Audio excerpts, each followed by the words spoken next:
ஞானஸ்நானம் குறித்த உபதேசங்கள். தண்ணீர் ஞானஸ்நானத்தின் தோற்றம். பழைய ஏற்பாட்டில் ஞானஸ்நானம் இஸ்ரவேல் ஜனங்கள் தங்களை சுத்திகரித்து கொள்ள வஸ்திரங்களை தோய்த்து தண்ணீரில் மூழ்குவார்கள்.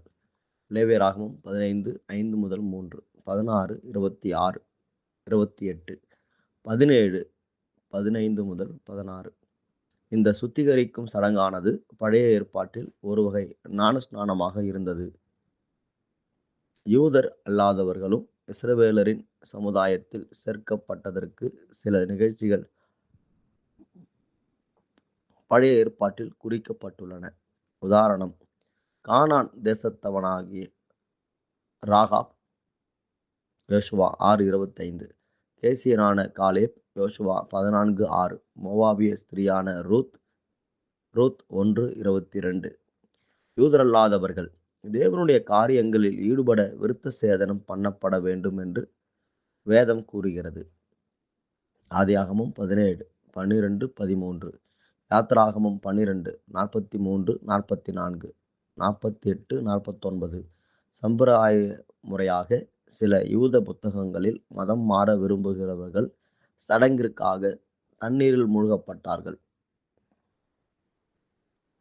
யோவான் கொடுத்த ஞானஸ்நானம். இயேசு கிறிஸ்து பிரதான ஆசாரியரும் வேதபாரகரும் மூப்பரும் அவரிடத்தில் வந்தபோது அவர்களை நோக்கி, யோவான் கொடுத்த ஸ்நானம் தேவனால் உண்டாயிற்றோ மனுஷரால் உண்டாயிற்றோ என்று கேட்டார். லூக்கா 20:4. யோவான் கொடுத்த ஞானஸ்நானம் தேவனிடத்திலிருந்து வந்தது என்று இயேசு கருதினார். யோவான் கொடுத்த ஞானஸ்நானம் மனந்திரும்புதலை வலியுறுத்தியது. அது மட்டுமல்லாமல் கர்த்தரின் வருகைக்கு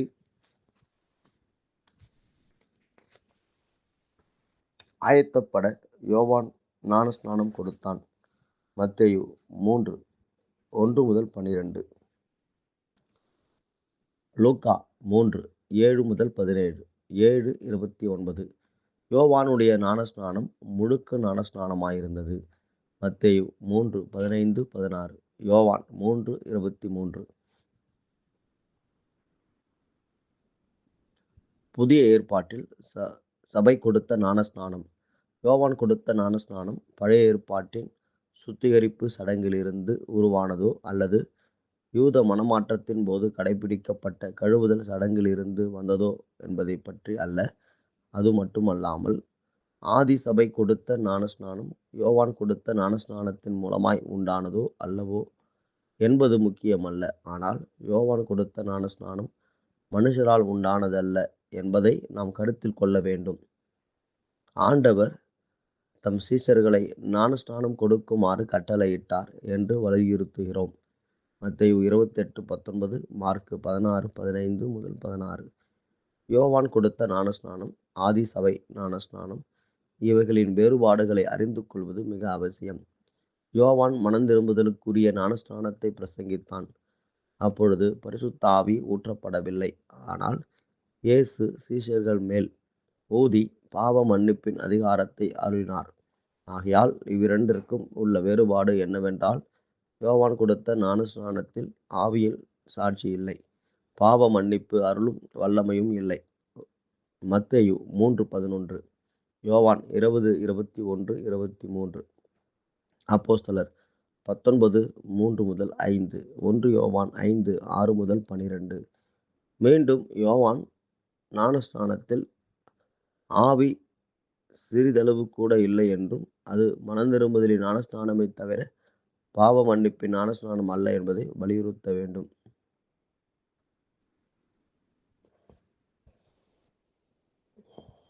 2. ஞானஸ்நானத்தின் விளைவுகள். மறுபிறப்பு. ஒருவன் மறுபடியும் பிறவாவிட்டால் தேவனுடைய ராஜ்யத்தை காண மாட்டான் என்று இயேசு சொன்னார். யோவான் 3:3. ஜலத்தினாலும் ஆவியினாலும் பிறப்பது தேவனுடைய ராஜ்யத்தில் பிரவேசிப்பதற்கு இன்றியமையாதது இருக்கிறது. யோவான் 3:5. ஞானஸ்நானம் மறுபிறப்புக்கு ஒப்பாயிருக்கிறது.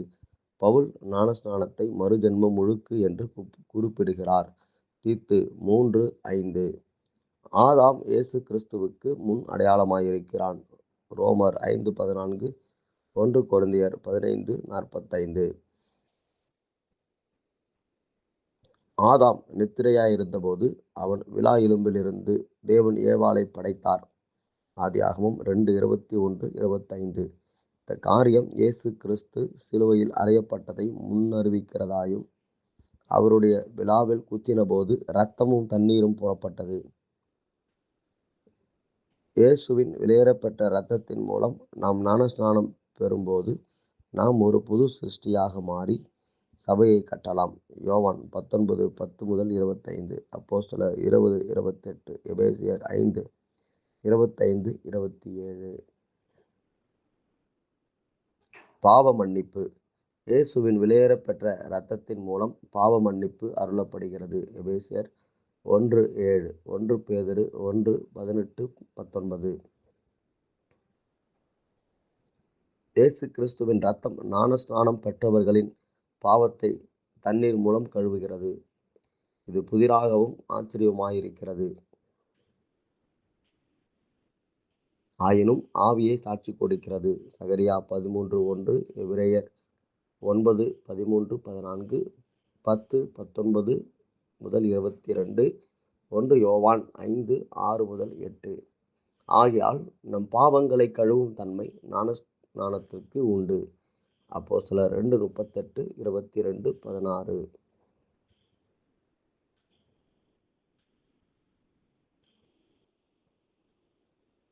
ஆண்டவராகிய இயேசு கிறிஸ்துவின் மரணத்துக்குள்ளாக ஞானஸ்நானம் பெறுவது நம்முடைய பழைய மனுஷன் அவரோடு கூட சிலுவையில் அறையப்பட்டதாகும் என்று பவுல் கூறுகிறான். பாவ சரீரம் ஒழிந்து பாவத்துக்கு நீங்களாகி விடுதலையாக்கப்பட்டுள்ளோம். ரோமர் 6:3-7. ஞானஸ்நானம் பழைய பாவ மனிதனை அழிக்கிறது.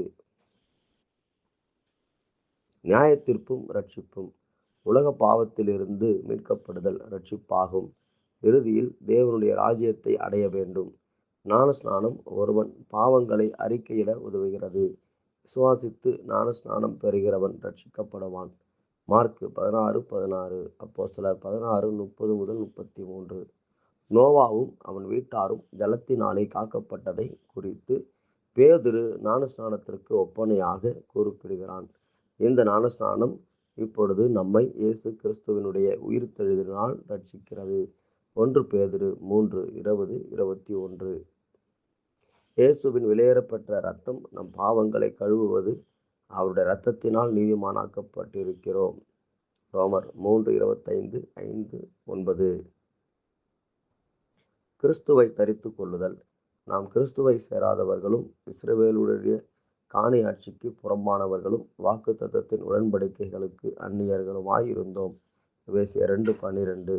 இயேசுவின் இரத்தத்தினால் தேவன் நம்மை சகல கோத்திரங்களிலும் பாஷைக்காரரிலும் ஜனங்களிலும் ஜாதிகளிலுமிருந்து மீட்டுக் கொள்கிறார். வெளிப்படுத்தல் 5:9-10. ஞானஸ்நானம் பெற்றவர்கள் கிறிஸ்துவை தரித்து கொண்டு கிறிஸ்துவுக்குள்ளாயும் கிறிஸ்துவனுடையவராயுமாய் இருக்கிறோம். ஞானஸ்நானம் மூலமாய் நாம் ஆபிரகாமின் சந்ததியாராயும் வாக்குத்தத்தத்தின்படியே சுதந்திரராயும் இருக்கிறோம். ரோமர் 6:3, கலாத்தியர் 3:27-29. ஆதாமின் விலா எலும்பிலிருந்து ஏவாள் உருவாக்கப்பட்டாள். அவர்கள் ஒரே மாம்சமானார்கள். ஏவாள் ஆதாமின் மாம்சமும் எலும்புமானவர். அவள் ஆதாமோடு இணைந்து ஒரே மாம்சமானாள். ஆதியாகமம் 2:22-25. அதே வண்ணமாக தேவனுடைய பிள்ளைகள்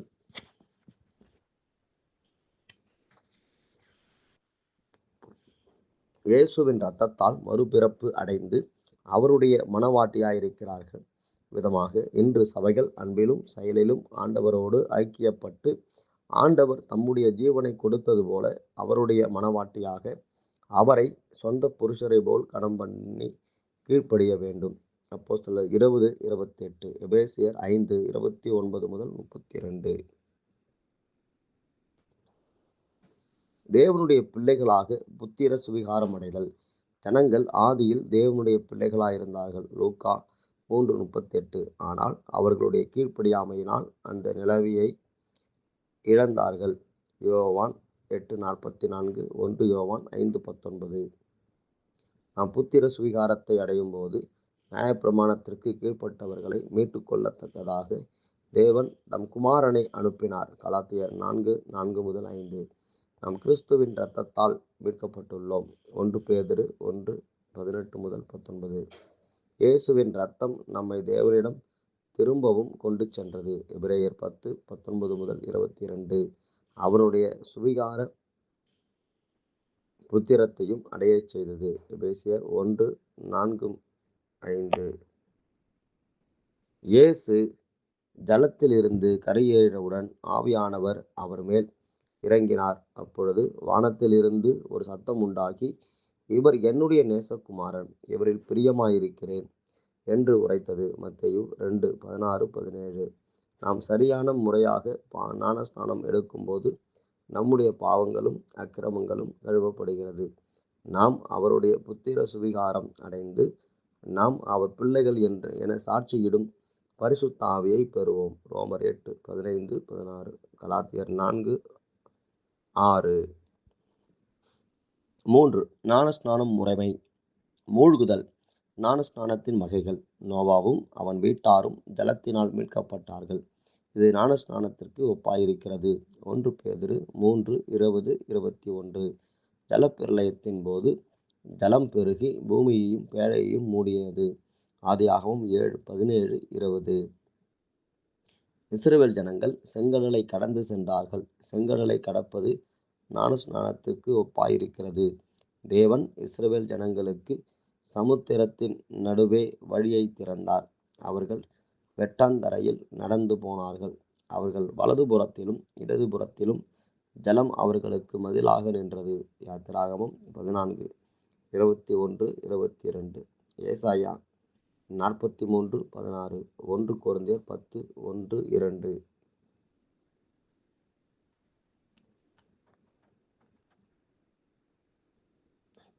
தீர்க்க தரிசனத்தில் ஞானஸ்நானம். அவர் நம்முடைய பாவங்களை எல்லாம் சமுத்திரத்தின் ஆழங்களில் போட்டுவிட்டார். மீகா 7:19.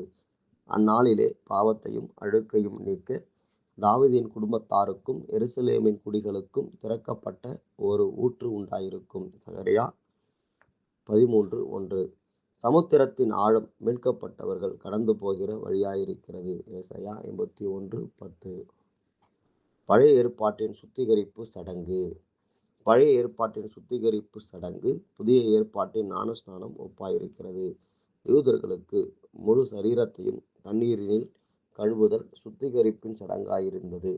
லேவியராகமம் 15:5-8, 10:11, 18. என்னாகமம் 19:19. சரீரத்தை தண்ணீரில் மூழ்க வேண்டும் என்றும். லேவியராகமம் 15:13, 16, 16:4, 24, 26, 28. என்னாகமம் 19:7-8. தேகம் நீரில் கழுவப்பட வேண்டும் என்றும். 2 ராஜாக்கள் 5:10 ஸ்நானம் பண்ணு என்றும் குறிப்பிட்டுள்ளது. இவையெல்லாம் எபிரேய வார்த்தை ரெட்சாட்ஸ் என்பதற்கு கழுவுதல், ஸ்நானம் பண்ணுதல், அதாவது முழுகுதலை குறிக்கிறது. மேலும் ஸ்நானம் என்ற வார்த்தைக்கு மூழ்குதல் என்று அர்த்தம். இதுவே ஆதி சபைகளில் கடைபிடிக்கப்பட்ட ஒரு வழக்கமாயிருந்தது.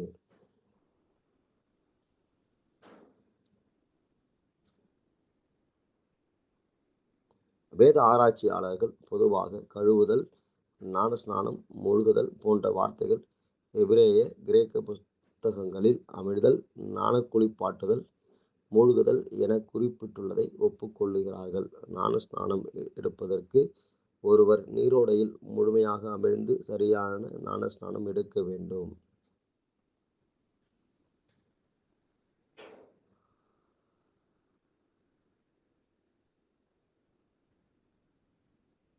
கிரேக்க வேதாகமத்தை பயன்படுத்தும் கிரேக்க சபையானது வேதத்தில் குறிப்பிட்டுள்ளவாறு முழுக்கு ஞானஸ்நானம்தான் சரியான முறை என புரிந்து கொண்டு அவ்வாறே நடைமுறைப்படுத்தி கொண்டு வருகிறது. இயேசு கிறிஸ்துவும் அப்போஸ்தலரும். இயேசு ஞானஸ்நானம் பெற்று ஜலத்திலிருந்து கரையேறினார். மத்தேயு 3:17. அந்நாட்களில் இயேசு கலிலேயாவிலுள்ள நாசரேத்தூரிலிருந்து வந்து யோர்தான் நதியில் யோவானால் ஞானஸ்நானம் பெற்றார். அவர் ஜலத்திலிருந்து கரையேறினவுடனே மார்க்கு 1:9-10. சாலிம் ஊருக்கு சமீபமான ஐனோன் என்னும் பகுதியில் தண்ணீர் மிகுதியாய் இருந்தபடியால் யோவான் அங்கு ஞானஸ்நானம் கொடுத்து வந்தான். யோவான் 3:23. யோவான் கொடுத்த ஞானஸ்நானத்திற்கு மிகுந்த தண்ணீர் தேவையில்லை என்றால் அதற்கு தண்ணீர் மிகுதியாயிருந்த இடத்தில் ஞானஸ்நானம் கொடுத்திருக்க மாட்டான் என்று நாம் முடிவாக கூறலாம். முழுக்க ஞானஸ்நானத்திற்குத்தான் மிகுந்த தண்ணீர் தேவைப்படுகிறது. பிறகு வசதிக்காக தெளிப்பு ஞானஸ்நானம் பழக்கத்தில் வந்தது. எனவே ஆண்டவரும் தண்ணீரில் மூழ்கிதான் ஞானஸ்நானம் பெற்றார். பிலிப்பு எத்தியோப்பியன் ஒருவனுக்கு ஞானஸ்நானம் கொடுத்தான். அவர்கள் இருவரும் தண்ணீரில் இறங்கினார்கள். பிலிப்பு அவனுக்கு ஞானஸ்நானம் கொடுத்தான். அப்போஸ்தலர் 8:38-39. மந்திரிக்கு தெளிப்பு ஞானஸ்நானம் கொடுப்பதாயிருந்தால் அவர்கள் இருவரும் தண்ணீரில் இறங்க தேவையில்லை. அவர்கள் தண்ணீரில் இறங்கினால்தான் அவர்கள் தண்ணீரிலிருந்து கரையேறினார்கள். அப்போஸ்தலனாகிய பவுல் ஞானஸ்நானம் பற்றி கூறினான். ஞானஸ்நானம் மூலம் ஒருவன் கிறிஸ்துவுடனே கூட அடக்கம் பண்ணப்பட்டு அவருடைய உயிர்த்தெழுதலில் இணைக்கப்பட்டுள்ளோம் என்று பவுல் கூறுகிறார். ரோமர் 6:4, கொலோசியர் 2:12. ஞானஸ்நானம் அடக்கம் பண்ணப்படுதலை குறிப்பதால் ஞானஸ்நானம் பெறுபவர் தண்ணீரில் முழுமையாக மூழ்க வேண்டும். தண்ணீர் ஊற்றுதல் அல்லது தெளித்தோ ஞானஸ்நானம் பெறுவது அடக்கம் பண்ணப்படுதலை அல்லது உயிர்த்தெழுதலை குறிக்காது. இதுவே இச்சடங்கின் முக்கியத்துவத்தை வலியுறுத்துகிறது. அநேக கிறிஸ்தவர்கள் இதன் முறைமைக்கு முக்கியத்துவம் கொடுப்பதில்லை. தேவன்தான் அதன் முக்கியத்துவத்தின் சொந்தக்காரர். நாம் நம்முடைய சொந்த முறைமைகளை கடைப்பிடித்தல் இறுதியில் கீழ்ப்படியாமையை நாம் கடைப்பிடிப்பவர்களாய் மாறிவிடுவோம். 1 சாமுவேல் 15ஆம் அதிகாரம். எசேக்கியேலின் தீர்க்க தரிசனம் கீழ்ப்படிதலில் நடத்தப்பட்டது. எனவே நாமும் கீழ்ப்படிய வேண்டும். நான் வெறுமனே கூறினேன், அதுபடி நான் நடக்கப் போவதில்லை என்று எசேக்கியேல் கூறவில்லை. எசேக்கியேல் 4:1-17. தலைகீழ் சாய்தல். ஆண்டவரின் மரணத்தின் சாயலில் ஞானஸ்நானம் பெறும்போது தலையை கீழே சாய்த்து எடுக்க வேண்டும். ரோமர் 6:5-8. வேதாகமத்தில் இயேசுவின் மரணத்தை பற்றி ஆண்டவராகிய இயேசு சிலுவையில் மரித்தபோது தன் தலையை சாய்த்து ஆவியை ஒப்பு கொடுத்தார். யோவான் 19:30. பாவம் செய்த மனிதன் தான் மனம் திரும்பும் போது அவனுடைய நிலைமையை சரியாக வெளிப்படுத்தும் போதும் தேவனிடம் பாவ மன்னிப்பு கேட்கும் போதும் தன் தலையை கீழே சாய்த்த வண்ணமாக இருப்பான். நம் அக்கிரமங்கள் நம் தலைக்கு மேலாக பெருகிறது. எஸ்ரா 9:6. சங்கீதம் 38:4. நமது அக்கிரமங்கள் நம்மிடத்தில் இருந்து எடுக்கப்பட்டு விட்டன. எனவே அதன் பலுவிலிருந்து நமது தலையை நம்மை உயர்த்த முடியவில்லை. சங்கீதம் 40:12. லூக்கா 18:13. பாவிகள் வணங்கா கழுத்துள்ளவர்களாக இருக்கக்கூடாது, மாறாக தாழ்மை உள்ளவர்களாக இருக்க வேண்டும். யோபு 10:15. அப்போஸ்தலர் 7:51. பிதா குமாரன் பரிசுத்த ஆவியின் நாமத்தில். பிதா குமாரன் பரிசுத்த ஆவியின் நாமத்தில் ஜனங்களுக்கு ஞானஸ்நானம் கொடுக்க வேண்டும் என்பது கர்த்தரின் கட்டளையாகும்.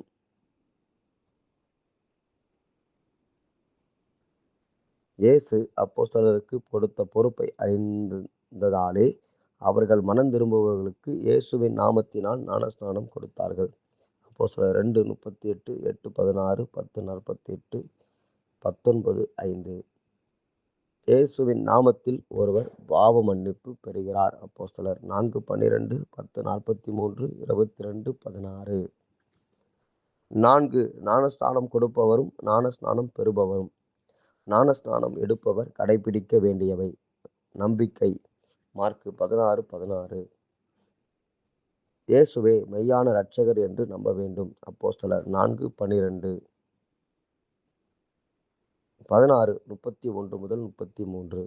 இயேசு கிறிஸ்து நமக்காக மரித்து 3ஆம் நாள் உயிர்த்தெழுந்தார் என்று விசுவாசிக்க வேண்டும். ரோமர் 10:9, 1 கொரிந்தியர் 15:3-4.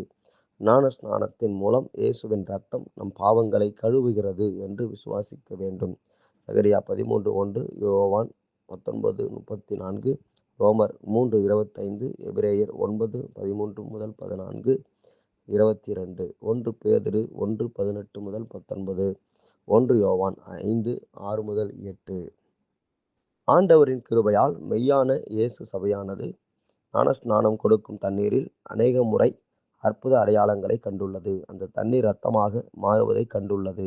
இந்த அடையாளங்கள் இயேசுவின் நாமத்தினால் ஞானஸ்நானம் கொடுக்கும் போது பரிசுத்த ஆவியின் மூலமாய் தண்ணீர் இரத்தமாக மாறுவதற்கு சாட்சி அளிக்கிறது. ஞானஸ்நானம் எடுத்த பிறகு அநேக முடவர்கள் நடந்தார்கள். பிசாசு பிடித்தவர்களும் தீராவியாதிக்காரரும் விடுதலை பெற்றார்கள். கர்த்தருக்கு ஸ்தோத்திரம்.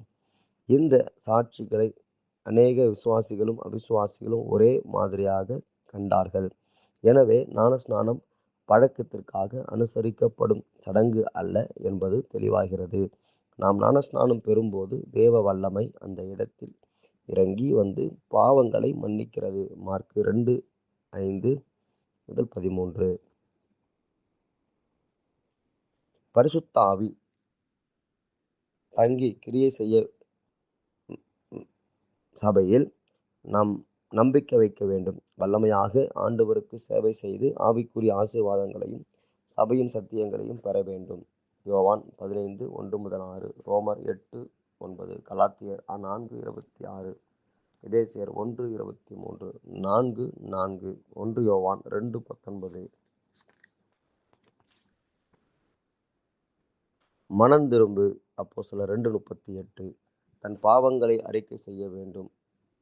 சங்கீதம் 32:3-5, மத்தேயு 3:6, அப்போஸ்தலர் 19:18-19.